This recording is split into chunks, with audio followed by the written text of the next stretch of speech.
കേരളത്തിലെ ഹൈവേ വികസനം ആറുവരിപ്പാതയുടെ പ്രവർത്തനം കാണുമ്പോഴാണ് ഒരുപാട് ഇത്തരം ഉൽപ്പന്നങ്ങൾക്ക് JCB പോലുള്ള ഇത്തരം സർവീസുകൾക്കും ഇൻസ്ട്രുമെന്റിന് വലിയ ഡിമാൻഡാണെന്നും നമ്മൾ മനസ്സിലാക്കുന്നത്. ഞാനടക്കം വിദേശ രാജ്യത്തൊക്കെ പോകുമ്പോൾ ധാരാളം ഇത് കണ്ടിട്ടുണ്ടെങ്കിലും ഇന്ത്യയിൽ കേരളത്തിലും ഇതിന്റെ ഒഴിവുകളും ധാരാളം ടെക്നീഷ്യന്മാരുടെ ഒഴിവുകളും ജോലി സാധ്യതകളും ഉണ്ട് എന്നുള്ളത് ഈ വികസനം കാണുമ്പോൾ മനസ്സിലായി. ബേസിക്കായിട്ട് എല്ലാ പാർട്സും അഴിച്ച് ഒന്നേന്ന് തുടങ്ങും.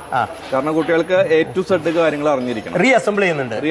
ഫുള്ളൊരു സാധനം പഴയ പുതിയത് ഉണ്ടാക്കുന്ന പോലെ അസംബിൾ ചെയ്ത് കൊണ്ടുവരും. അതെ അതെ. ഈ ഹൈഡ്രോളിക് അല്ലതൊക്കെ എയറും കംപ്രസറും ഓയിലോ എങ്ങനെയത് ഹൈഡ്രോളിക്കിന്റെ കാര്യങ്ങളെല്ലാം പഠിപ്പിക്കുന്നത്. അതിലാണല്ലോ ഈ മെഷീനറീസ് എല്ലാം വർക്ക് ചെയ്യുന്നത്.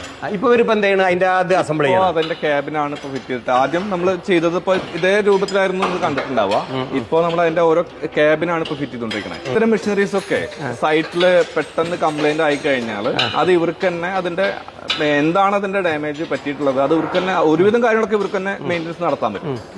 അപ്പൊ ഇവരൊക്കെ എങ്ങനെ +2 ഡിഗ്രി എങ്ങനെ? ഇവര് എല്ലാ കാറ്റഗറിയിൽപ്പെട്ട കുട്ടികളുമുണ്ട്. മിനിമം നമ്മൾ ഒരു എഡ്യൂക്കേഷൻ ക്വാളിഫിക്കേഷൻ പറയുന്നത് 10th ആണ്. അത്ര മതി. എഡ്യൂക്കേഷൻ ഇതിന്റെ പ്രശ്നമല്ല. ഇത് ജോലി ചെയ്യാൻ തയ്യാറാണോ ഓക്കെയാണ്, ആദ്യം ചെയ്യാം. ഒരു ഡിഗ്രി കഴിഞ്ഞവർക്കും +2 കഴിഞ്ഞവനും ഇനി 10ാം ക്ലാസ് കഴിഞ്ഞിട്ട് 1-2 വർഷം മറ്റെന്തെങ്കിലും മേഖലയിലേക്ക് തിരിഞ്ഞവർക്കും ഇങ്ങോട്ട് തിരിച്ചു. തീർച്ചയായിട്ടും അങ്ങനെ വരുന്ന കുട്ടികളും ഉണ്ട്. അങ്ങനെയാണ്. ഒരു ജോലി സാധ്യത കണ്ടിട്ട് വരുന്ന കുട്ടികളാണ് കൂടുതൽ വരുന്നത്.